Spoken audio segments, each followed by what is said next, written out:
guys, Caca Kuma di sini dan hari ini aku lagi sama Jihan. Kita berdua akan bawain cerita creepypasta dan riddle lagi karena banyak banget dari kalian yang udah request cerita horor lagi dong Kak Caca dan Kak Jihan. Oke guys, jadi di video kali ini kita akan bawakan kurang lebih 10 cerita ya Ji. Iya. Oke guys, jadi tanpa lama-lama lagi langsung aja kita masuk ke cerita pertama. Cerita pertama ini dari gue dulu ya Ji. Oke. Aku ngumpulin cerita-cerita ini dari Wattpad dan menurut aku lumayan seru-seru banget guys. Ini ada cerita riddle guys yang pertama. Cuman ini karena masih awal jadinya riddle-nya nggak yang terlalu susah ya. Oke. Judulnya apa? Nggak ada judul. Nggak ada judul. Nggak ada Langsung judul. masuk ke ceritanya. Cerita pertama aja Oke. pokoknya. Cerita pertama riddle. Terjadi pembunuhan di sekitar Thailand 2 hari yang lalu.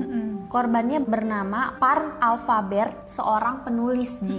Detektif yang bertugas mencurigai 3 orang penulis. Berikut alibi mereka. 1 namanya Lang. Alibinya yaitu, aku adalah temannya. Sudah 4 hari kami tidak berkomunikasi. Aku sangat sedih atas kematiannya. Kata Lang seperti itu. Terus ada lagi teman penulisnya yang kedua, namanya B. B. Iya, aku kekasihnya. Mana mungkin aku membunuhnya? Dia kekasihnya ceritanya. Terus untuk orang ketiga namanya Poi Ji. Kalian mencurigaiku. Yang benar saja, bahkan aku pertama kali ini ke rumahnya. Poi itu siapa? Jadi 3-tiganya ini yang diwawancarai ini penulis juga. Penulis. Iya, Tapi kan yang pertama Lang itu kan teman dekatnya. teman Yang dekat. kedua B itu pacarnya. Pacarnya. Terus si Poi ini itu nggak ada keterangannya. nggak ada Pokoknya Poi ini pas kejadian 3-tiganya lagi di rumahnya si Parn ini. Gitu. Terus tidak ada alibi yang mencurigakan membuat polisi dan detektif tidak mempunyai bukti Ji. Kemudian Poi meminta ditunjukkan ke arah toilet. Jadi Poi tiba-tiba kebelet gitu ya, pengen ke toilet. Saat di depan toilet, Poi kepleset dan berkata seperti ini, "Astaga, kenapa lantainya semakin licin?" ucapnya. Sebelum Poi masuk ke toilet, polisi sudah membekuknya. tahu. Tahu ya? Gampang ya. Dari kata-kata semakin licin. Padahal Iya. dia bilang dia belum Baru. pernah. Baru sekali ketemu Betul. ya. Baru kali itu dia ke rumahnya si Oh iya, Parn. baru kali itu. Tapi Tapi dia kenapa? udah bilang semakin licin. Berarti kan kalau semakin tuh ada perbandingan sebelumnya. Benar. Sebelumnya dia juga udah ke rumahnya Parn. Tapi kalau dipikir-pikir lagi ya, kalau misalnya didetailin lagi gitu investigasinya, belum tentu dia berbohong udah pernah ke rumahnya Parn itu, bilangnya belum pernah. Itu karena dia Bisa jadi. ya. Cuman karena ya ceritanya sesingkat ini gitu guys. Dan yang satu-satunya berbohong tuh cuman si Poi. Jadinya Poi yang langsung ditangkap sama polisi Yang guys. ketahuan banget. Iya. Oke, lanjut cerita kedua dari Jihan ya guys. Oke, cerita selanjutnya dari gue ya. Ini judulnya Hari Baru. Hari baru. Hari ini adalah hari ulang tahunku. Aku akan memberikan kejutan pada keluargaku tepat pukul 00.00. Aku meniup lilin dan mengambil pisau yang sudah aku siapkan. Kemudian menuju kamar orang tuaku, lalu menusuk mereka satu persatu. Seperti menusuk boneka saja, pikirku. Lalu aku pergi meninggalkan rumah dan memulai hari baru tanpa keluarga lagi seperti tahun sebelumnya. Aku tersenyum puas membayangkannya. Anak adopsi. Iya, jadi setiap tahun itu dia mendapatkan keluarga baru. Oh, keluarga baru yang akan dia bunuh terus-terusan. Iya, sebagai perayaan ulang tahun. Dan dia kira itu kejutan. Betul. Wah, itu judulnya apa Ji? Itu Nggak ada? judulnya Hari Baru. Oh, hari baru. Jadi dia memulai setiap hari baru setelah dia ulang tahun. Maksudnya dia akan jadi keluarga baru lagi. Kenapa nggak tinggal sendiri aja ya? Ya mungkin ini kesenangannya dia nggak sih? Emang psikopat ya berarti Iya. ya. Oke, langsung aja kita masuk ke yang berikutnya. Oke. Caca lagi ya? Iya. Ganti-gantian. Cerita ketiga dari gue ya Ji. Cerita creepypasta yang lumayan pendek Ji. Kemarin ibuku dibunuh. Tentu saja aku sedih. Polisi belum menangkap pembunuhnya. Namun tadi pagi para tetangga mengatakan bahwa ibuku pasti gentayangan karena pembunuhnya masih berkeliaran, belum tertangkap kan. Aku menahan tawaku. Mana mungkin ibuku penasaran? Bukannya ia tahu semuanya. Bisa jadi sih anaknya itu justru. Kata gue udah bukan bisa jadi dah, emang anaknya yang Emang bunuh. anaknya. Masa semua orang nggak tahu pembunuhnya tapi anaknya tahu pembunuhnya? Tapi sebenarnya ada asumsi lain juga sih. Maksudnya kan katanya kan ibunya gentayangan karena nggak tahu pembunuhnya. Iya, kata tetangga. Kata tetangga. Terus si anak bilang gak mungkin dong ibunya gentayangan karena kan dia tahu semuanya. Tapi walaupun pelakunya itu bukan si anak, bisa jadi emang yang satu-satunya orang yang tahu kejadian itu kan emang cuma ibunya Awalnya kan? ya? Iya. Tapi iya juga sih. Tapi anaknya ketawa Ji. Oh iya. Aku menahan Jangan tawaku. Iya, karena Mana denger mungkin ya kan? omongan-omongan tetangga ya. Iya, kayak harusnya makin sedih dong. Di awal dia bilang sedih ya? Sedih, di awal dia bilang sedih. Ibuku dibunuh, tentu saja aku sedih karena polisi belum menangkap pembunuhnya. Tapi bisa juga di plotnya ibunya dibunuh sama orang lain tapi anaknya ngeliat gitu. Enggak ya? Enggak sih kayaknya, karena ada bagian dia tersenyum kayaknya. Tertawa. Oh iya, kayaknya sih dia sih. Dia ya, wah. Lagi-lagi anak-anak bunuh orang tuanya. Oke, sekarang lanjut Jihan yang bacain cerita keempat ya Ji. Oke, cerita keempat nih yang gue dapat singkat banget. Cuman ceritanya tuh, apakah kau tahu kalau manusia tenggelam lebih cepat di air asin dibandingkan tenggelam di air tawar? Ya, aku menghitungnya sendiri. Dia nenggelemin. Kayak dia nenggelemin banyak korban gak sih? Iya. Dan dicoba-coba. Dan dua-duanya di air asin iya, di air tawar iya. Iya. Tapi air asin apa maksudnya? Laut? Air laut. Kalau air tawar? Kolam renang? Sungai gak sih? Oh. Takut. Lebih cepat di air asin dibandingkan di air tawar. Takut. Jadi inget, aku lagi nonton drama Korea judulnya The Frog guys. Dan itu lumayan seru karena ceritanya tentang psikopat-psikopat gitu yang bunuh-bunuhan gitu. Seru banget, kalian wajib nonton. Ada kayak gitunya? Ada tenggelam-tenggelamnya. Jadi si cewek ini awalnya ngaku takut air. Tapi setahun kemudian dia datang lagi ke penginapan itu, orang tuanya masih sama, tapi dia ini berenang. Berarti itu kayak alibi dia pas di awal. Jadi dia itu udah ngebunuh. Jadi kayak beda inian gitu, beda pikiran gitu. Ya pokoknya itu. Ntar kita nontonnya. Iya. Bagus guys. Oke, lanjut ke cerita ke berapa Ji? Kelima dari aku ya guys. Ini ada lumayan panjang guys. Bentar ya. Nih sebenarnya Ji, waktu gue baca cerita ini, gue tuh kayak ngerti nggak ngerti gitu. Jadi ya gue lebih mau diskusi nih sama lu gimana ini ceritanya. Gak tahu sih ini bisa dibilang creepypasta juga, bisa dibilang riddle juga. Karena dua-duanya kayak masuk gitu. Nih, namaku Jessica. Aku tinggal di daerah terpencil Alaska bagian utara. Aku tinggal dengan nenekku dan ibuku. Di sini setiap jam 6 sore semua warga tidak ada yang keluar. Aku tidak tahu ada apa, tapi orang-orang dari desa sebelah menyebut desaku sebagai desa hantu. Padahal desa ini tidak seseram rumor yang bertebaran. Buktinya nenekku sangat berani. Ia tidak bersembunyi seperti warga desa yang lain. Ia berkeliling desa dari jam 7 sampai jam 3 pagi. Jam 7 malam sampai jam 7 malam sampai jam 3 pagi. Neneknya berani gitu Ji. Entahlah, tapi aku bangga terhadap nenekku, kata Jessica. Namun ada satu hal yang aku sangat penasaran. Kenapa setiap aku bertatap muka dengan nenek, aku selalu berjongkok padahal nenek lebih tinggi dariku. Dan satu hal lagi, aku sangat kesal saat pemakaman nenekku. Ayahku tidak datang. Ayah macam apa itu? Bukan begitu. Di satu sisi dia tuh tahu neneknya meninggal nggak sih? Tapi kenapa masih itu bertingkah seolah kayak neneknya tuh masih hidup gitu. Kayak masih contohnya melakukan aktivitas. Iya, kayak contohnya dia itu bilang dia bangga sama neneknya keliaran jam segitu tapi orang-orang tuh pada takut gitu, sementara orang-orang pada takut. Karena justru neneknya udah meninggal. Justru kan dibilangnya kan kenapa desanya desa hantu, karena di atas jam 6 itu orang udah pada takut kan. Sementara neneknya berkeliaran di jam itu ya karena neneknya udah meninggal dari jam 7 sampai jam 3 pagi. Tapi kenapa dia seolah-olah nganggap neneknya itu masih hidup Ji? Nggak tahu, mungkin yang dia lihat neneknya itu yang menyerupainya nenek yang serem. biasanya gitu ya.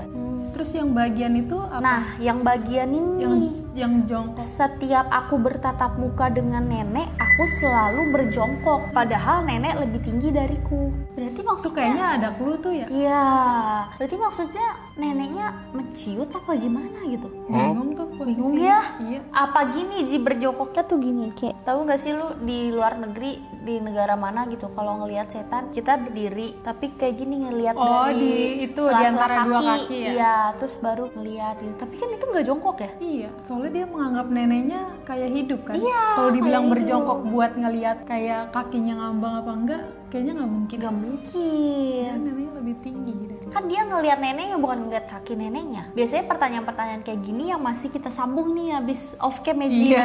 Ini kenapa ya dibaca Yang lagi lain, ya kita nanya yang lain juga. Iya bener guys, jadi seru banget kalau habis ceritain creepypasta ini kita bisa sharing juga ke Coba yang komen lain. guys, menurut kalian gimana? Iya, teori kalian gimana tentang si ceritanya Iya. Jessica dan neneknya ini guys. Ini ngebingungin sih. Bener. Kayaknya cluenya di situ deh. Jongkok itu. Jongkok buat ngelihat neneknya.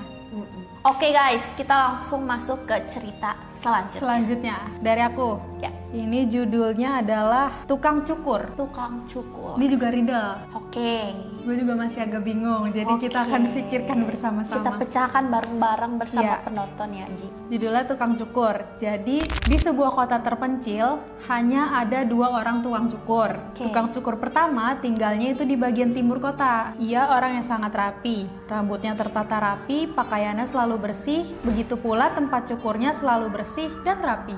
Ia selalu saja tersenyum sehingga orang-orang menyukainya. Terus tukang cukur yang kedua tinggalnya di sebelah barat. Ia orang yang sangat berantakan, rambutnya acak-acakan dan tak rapi. Pakaiannya selalu kotor, tempat cukurnya juga sangat kotor dan berantakan. Ia selalu saja cemberut sehingga tak ada yang menyukainya. Suatu hari, seorang pria datang ke kota itu dan begitu mendengar tentang kedua tukang cukur itu, ia memutuskan pergi ke tukang cukur yang tinggal di barat. Kenapa? Oh, yang berantakan. Iya, Kenapa? kira-kira kenapa? Kalau gue sih nggak tahu kenapa mikirnya, kan tukang cukur itu harusnya susah nyukur rambut sendiri nggak sih? Gue juga kepikirannya kayak gitu. Kenapa tukang cukur yang timur itu rambutnya selalu rapi? Tapi karena Apa jangan-jangan dia cukurnya juga di tukang cukur iya, barat? kalau gue mikirnya juga kayak gitu, kan pasti butuh dicukurin orang lain kan. Bener, kan nggak Dia- mungkin dong, apalagi belakangnya Ah, agak susah kan. Terus juga buat lokasinya yang kayak rapih, terus kayak bersih, itu juga bisa jadi tanda-tanda kalau sepi. Iya. nggak ada yang situ. Bener. Tapi kalau buat yang kayak Yang selalu ti- saja yang cemberut timur. kalau yang barat kan, Iya. nah itu nggak tahu deh kenapa. Karena rame. Kadang tuh kayak orang-orang yang servis gitu ya Ji ya, yang kerja di bagian servis yang memang nggak mengharuskan banget untuk senyum apa segala macam.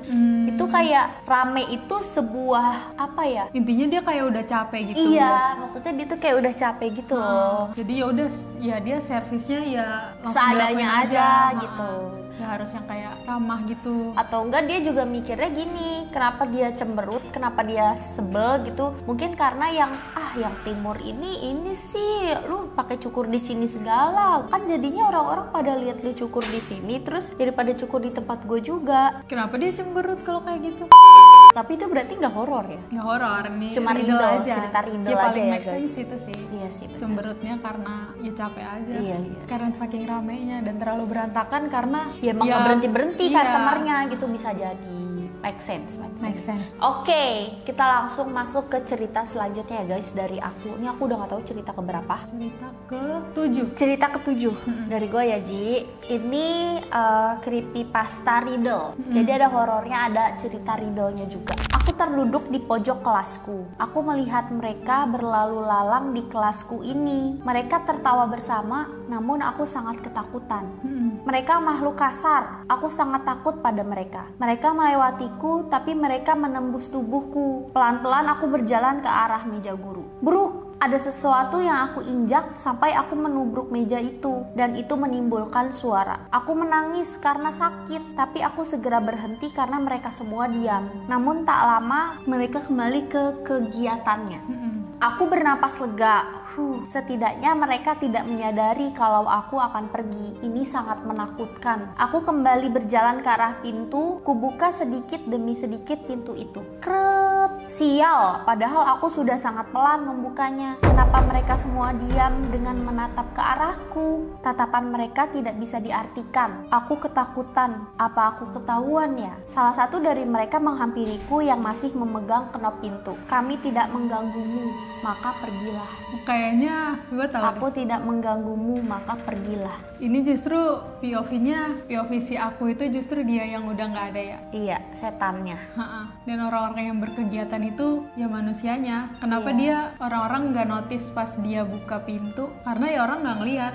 Yang bilang ke dia yang indigo. Benar. Jadi mungkin ada kayak suatu pembunuhan atau gimana, ada siswa yang mati di dalam satu kelas gitu ya Ji. Tapi Ji, yang pas dia buka pintu itu mungkin POV manusianya pintunya kayak kebuka sendiri gitu. Jadinya manusianya juga pun pas diem itu ketakutan. Anjir, apa tuh gitu. Ya apalagi yang Brooke itu juga kan, yang dia tiba-tiba menginjak sesuatu dan mejanya jatuh. Jadi mereka tuh sebenarnya diem karena ketakutan. Ih apa ya gitu. Terus nganggap arwahnya dia nih mungkin masih gentayangan, belum tenang gitu. Jadinya ketakutan sendiri. Bisa jadi tuh sama yang indigo. Gue nggak itu sih, nggak kepikiran sampai yang indigo itu. Kayaknya iya deh. Iya ya, karena dia sendiri yang bisa ngelihat ya Ci. Nyamperin. Cuman di cerita ini kan POV-nya seakan-akan dari si aku tuh ngelihat hal yang serem kan. Iya. Tapi ternyata sebaliknya kalau yang gue tangkap. Karena juga ada kata-kata yang bilang menembus itu. Mereka melewatiku tapi mereka menembus tubuhku. Ya kan, berarti salah satu antara mereka yang bukan orang, padahal ternyata yang cerita si aku. Iya. Tapi itu dibikin film seru kali ya? Itu kayak ini tahu, gue kayak pernah lihat film apa gitu. Tapi ini bukan hantu sih. Apa? Jadi justru ada manusia yang masuk ke dunia apa ya, nggak tahu dunia apa, tapi kayak abnormal gitu. Dunia lain gitu. Iya, pokoknya wujudnya itu bukan manusia. Tapi ini gue bukan nonton filmnya, cuman kayak selewatan doang. Gimana gitu. Dan itu di film itu tuh justru dia yang kayak dikucilkan gitu karena paling beda. Padahal dia normal. Cuman di dunia itu orang-orangnya wujudnya nggak seperti manusia biasa. Seram. Coba kalian komen di bawah guys, ada nggak film yang kayak aku sebutin tadi guys? Oke, lanjut ke cerita selanjutnya, itu cerita ke 8 ya Ji. Jihan yang bacain. Ini judulnya yang selanjutnya Nap in the Car. Nap in the Car. Iya.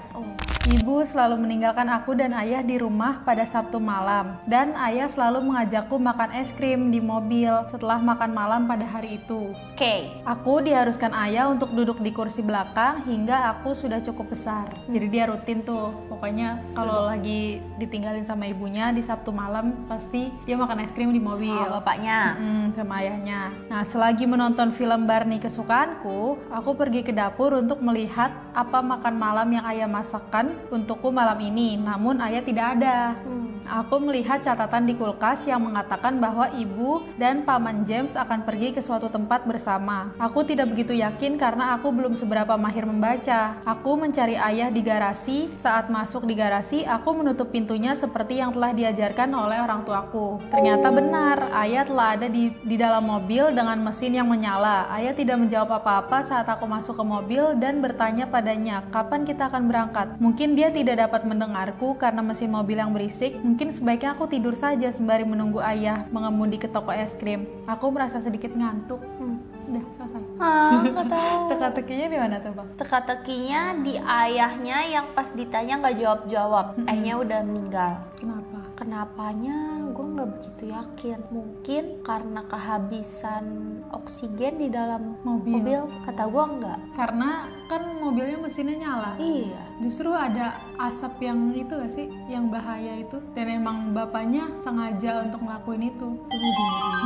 Karena ibunya selingkuh. Iya, karena kan dia nemuin catatan ibunya pergi sama paman James. Kalau menurut gue sih itu, di bagian itunya. Tapi agak aneh yang di bagian ayahnya itu Ji. Kenapa dia mati padahal mesin mobilnya nyala? Tahu gak sih kalau misalkan yang ada orang yang meninggal karena kesekap di dalam mobil, tapi itu dalam kondisi mobilnya mati. Atau justru ini bukan mesin mobilnya, sebuah mesin justru yang mungkin ngeluarin racun atau apa?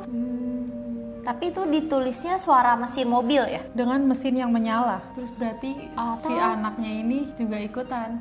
Juga ikut ya sih. Karena kan dia masuk ke dalam garasi. Abis itu sesuai dengan apa yang dia tahu, yang diajarin orang tuanya, kalau habis masuk ke garasi atau habis buka pintu tutup lagi. Tapi kan dia tidur. Tidurnya nggak balik ke rumah, nggak balik ke kamarnya. Enggak. Oh, gue tahu. Jadi di Korea itu di drakornya sering ada pakai ini asap apa gitu guys yang bikin kita kayak awalnya ngantuk terus habis itu meninggal.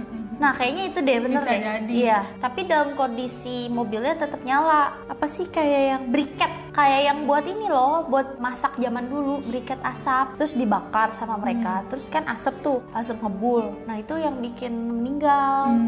Tapi mungkin aja ya emang bapaknya mau meninggal dalam kondisi mobil nyala kali apa gimana? Mungkin. Kasian banget ya, Putus udah sering, asa ya? iya maksudnya sering ditinggal istrinya kan awalnya.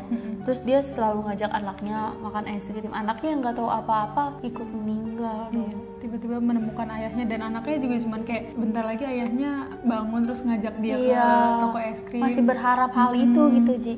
Kasian guys. Lanjut aja ya guys ke cerita. Ini berarti cerita terakhir ya Ji? Terakhir gua? dari lu.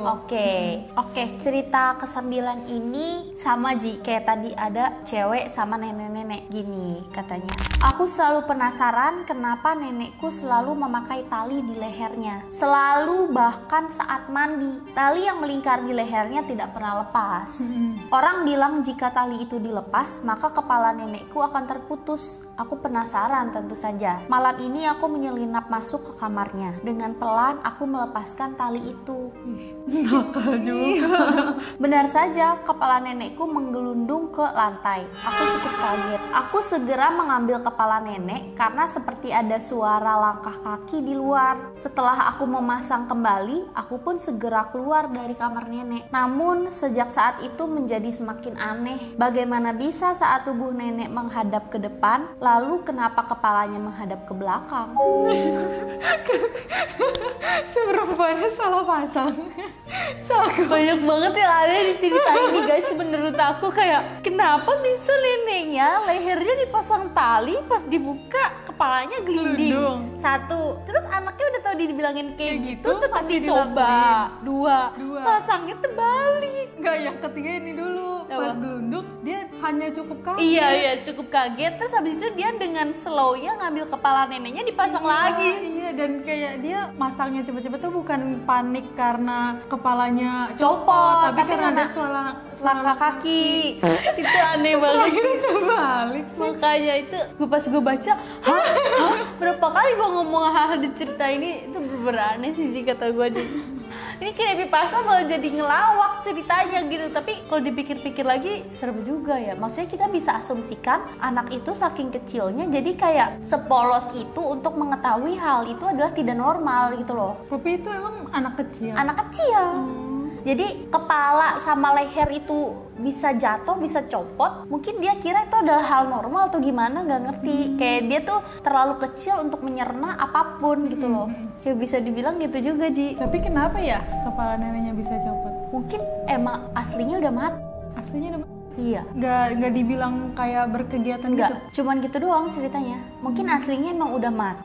Terus ayahnya si Tadi kan anak ini tertidur bukan? Coba. pokoknya dia malam-malam nyelinap masuk ke kamar neneknya. Coba. Oh, tapi pas ini selalu bahkan saat mandi pun tali yang melingkar di lehernya tidak pernah dilepas. Kata neneknya pocong. Tuh nggak ngerti deh Ji, gue juga pusing ngebayanginnya. Mungkin neneknya ini udah pastinya ya harusnya udah. Terus pas masuk ini yang suara derap kaki di luar, mungkin itu anaknya si nenek itu yang memang dia belum ikhlas dengan kepergian ibunya. Bisa jadi. Jadi kayak masih terus di jasadnya masih ada terus di rumah itu gitu. Ini merinding sumpah, serem banget. Tapi bisa gak kemungkinan kalau itu si neneknya punya ilmu hitam? Bisa jadi juga. Soalnya pertama kali pas tadi gue denger, gue ngiranya itu neneknya jadi kuyang. Tahu kan kalau misalkan kuyang kan kepalanya lepas dari badannya kan.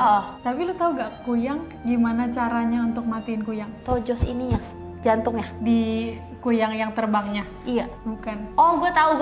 Gue pernah nonton filmnya. Jadi kuyang ini pasti ada wujud aslinya gitu.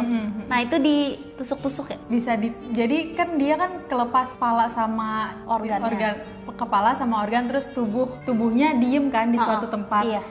Orang-orang tuh biasanya kalau yang gue lihat dari film biasanya kan ngejar kepalanya justru kan, ngejar kayak setannya, wujud kepala si kuyangnya. Tapi ternyata ada kayak di YouTube gue pernah dengar dari ceritanya siapa gitu, caranya itu justru harus temuin si badan aslinya. Nah badan aslinya tuh kan kayak dalamnya tuh kan kosong. Iya. Nah itu bisa kayak diisi sesuatu gitu, entah diisi atau kayak dimasukin kayak ke debong pisang atau apapun yang bikin jadi si kuyangnya itu bukan ketusuk, justru si kepalanya ini nggak bisa masuk lagi ke badan dia. Tapi itu soalnya pernah ada yang di cerita yang YouTube gue nonton, kalau nggak salah Nadia Omara apa siapa gitu. Iya. Nah itu pas si kuyangnya itu wujud kepalanya itu datang ke tempat tubuh dia aslinya berada, dia kayak nangis gitu, karena nggak bisa balik lagi ke wujud aslinya. Serem banget Ji, sumpah. Tapi itu gue pas denger ceritanya Merinding, iya gue juga sekarang lagi merinding. Ini kalau kalian tahu di luar lagi hujan guys.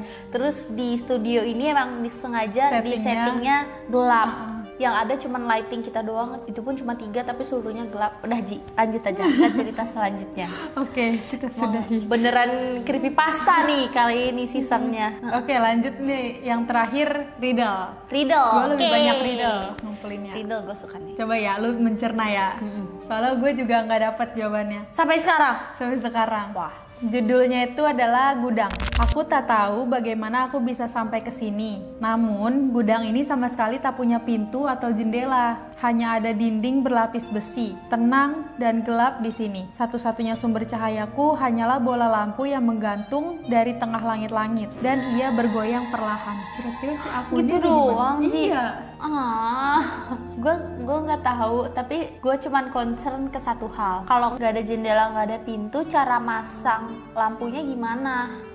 Gue cuman engoh di satu hal itu. Terus temboknya apa? Hanya ada Besi. dinding berlapis besi. Kalau gue pas baca ini kepikirannya justru dia ada di tempat kremasi. Itu kan biasanya kalau nonton Besi di ya? film-film kayak besi gitu kan.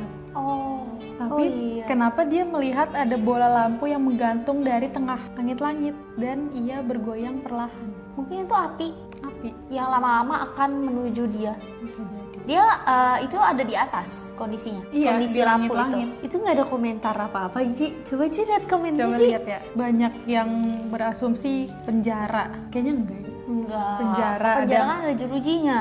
Iya, tapi kan jeruji besi. Tapi kan Tanpa jendela. temboknya juga bukan besi. Temboknya Kalau tembok. penjara. Iya, Ya. tembok biasa. Soalnya kan bisa ada yang kayak buat kabur ya. Iya, mecah-mecahin. Kebanyakan Kamar. nonton drama Korea ini guys, action thriller. Kamar mayat enggak. Wah, Ada kamar mayat pintu. normal. Keranda. Keranda nggak ada itu dong. Keranda nggak ada masa dari cahaya. besi? Kalau dari besi orang angkatnya, oh ininya ya. Iya. Soalnya kan ada juga yang dari bambu. Oh iya, apa lagi? Terus dalam oven. Mau jadi nastar. Positive thinking aja, palingan kotak mayat, lampu, cahaya ilahi. Lampu mungkin kayak malaikat mau nyamperin gitu ya. Kan bergerak perlahan.